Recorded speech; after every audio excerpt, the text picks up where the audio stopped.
యూజువల్గా ఎవరికి నార్మల్గా చిన్న చిన్న పద్ధతి ట్రై చేయాలి అంటే ఇప్పుడు వాళ్ళ ఏజ్ అనేది చాలా ఇంపార్టెంట్. అంటే less than 30, even both female and male partner less than 30 ఉంటే it's always good. Less than 30 years and then female పార్ట్నర్కు ఏం ప్రాబ్లం లేదు, అంటే కడుపు నొప్పి, కొంచెం వైట్ డిశ్చార్జ్ ఎక్కువ రావడం, అట్లా ప్రాబ్లం ఏం లేదు. Her cycles are regular and then she doesn't have any medical problems like thyroid issue అట్లా ఏం లేదు. దీని ముందు పీసీఓఎస్ ప్రాబ్లం అట్లా ఏం ఎవరు చెప్పలేదు. అండ్ దెన్ షీఈస్ ఫైన్, అంటే స్కాన్ అన్ని చేసుకుని అన్నీ నార్మల్ ఉన్నాయి. అండ్ దెన్ మేల్ పార్ట్నర్లో హిస్ హ్యాబిట్స్ ఇస్ గుడ్, అంటే స్మోకింగ్, ఆల్కహాల్ ఏం లేదు. అండ్ దెన్ మనం సెమెన్ అనాలిసిస్ చేసినప్పుడు కూడా if everything is fine, count మొదటి అన్ని నార్మల్ ఉంటే, అండ్ దెన్ మీకు పెళ్ళి అయి 3 years లోపల అండ్ దెన్ మీరు ట్రై చేసి జస్ట్ 1 year అవుతున్నాయి, అప్పుడు కూడా ప్రెగ్నెన్సీ రాకపోతే వీ క్యాన్ ట్రై న్యాచురల్ అనమాట. సో న్యాచురల్ ప్రాసెస్లో ఏం చేస్తామంటే యూజువల్గా మీరు డేట్ వచ్చిన సెకండ్ డే వస్తారు, ఆ రోజు స్కాన్ చేస్తాము. హౌ ఈజ్ లైక్ మీకు అండాశలో ఎగ్స్ అని ఎలా ఉన్నాయి అనేది చూస్తాము. అండ్ దెన్ కొన్ని ట్యాబ్లెట్స్ పెడతామన్నమాట.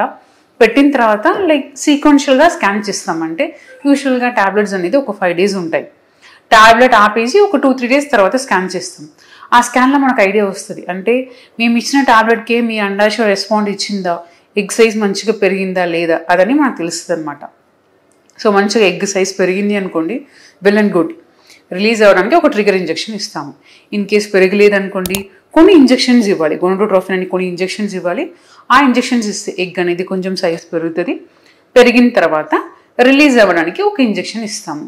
అండ్ దెన్ ఆ ఇంజెక్షన్ ఇచ్చిన తర్వాత మేము కపుల్స్కి ఎక్స్ప్లెయిన్ చేస్తామన్నమాట, ఏ రోజు నుంచి ఏ రోజు అనేది ఫర్టైల్ పీరియడ్, అంటే ఏ టైంలో అప్రాక్సిమేట్లీ ఎగ్ రిలీజ్ అవ్వచ్చు, ఏ టైంలో మీరు కలిస్తే బేబీ ఫామ్ అవడానికి ఛాన్సెస్ ఉన్నాయి అనేది మొత్తం ఎక్స్ప్లెయిన్ చేస్తామన్నమాట. సో వన్స్ ఎగ్ రిలీజ్ అయిపోయిన తర్వాత ల్యూటిల్ ఫేజ్ సపోర్ట్, అంటే కొన్ని మెడికేషన్స్ అనేది మినిమల్ మెడికేషన్స్ అనేది ఒక 2 weeks ఉంటాయి. 2 weeks తర్వాత మీరు యూరిన్ ప్రెగ్నెన్సీ టెస్ట్ చేసుకోవాలి. అండ్ దెన్ చాలామంది 2 times 3 times న్యాచురల్గా ట్రై చేసిన తర్వాత చాలా అప్సెట్ అయిపోతారు. అంటే మేము 3 months నుంచి ట్రై చేస్తున్నాము, అప్పుడు కూడా ప్రెగ్నెన్సీ రాలేదు అని చాలా ఫీల్ అవుతారు అనమాట. జనరలీ ఎవరికైనా నార్మల్ కపుల్ అన్ని నార్మల్ ఉంటే కూడా the chance of conception like natural పద్ధతిలో మీకు ప్రెగ్నెన్సీ రావడానికి ఛాన్సెస్ అనేది 5 to 8%. So don't worry about it, మీరు జస్ట్ కీప్ ట్రైయింగ్, మీరు ట్రై చేస్తూ ఉండాలి, అది చాలా చాలా ఇంపార్టెంట్. మీ don't lose your patient, don't get depression అవ్వకండి, ద ఛాన్సెస్ లెస్ కాబట్టి you just keep trying, that's it. So and then నేను చాలా వీడియో చెప్పాను, అంటే లైఫ్ స్టైల్ మోడిఫికేషన్ చెప్తానే ఉంటాను.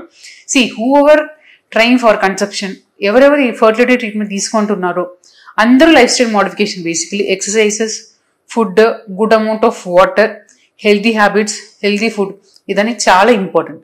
సో న్యాచురల్గా ట్రై చేసిన మీరు కూడా అది ఫాలో అవ్వాలి. So it is very very important. అది అట్లీస్ట్ మీకు ఒక 20% వచ్చి ఇంప్రూవ్మెంట్ ఇస్తుంది అనమాట. సో ఇదే నేను మీతో డిస్కస్ చేయాలని అనుకున్నాను. I have discuss to. Thank you.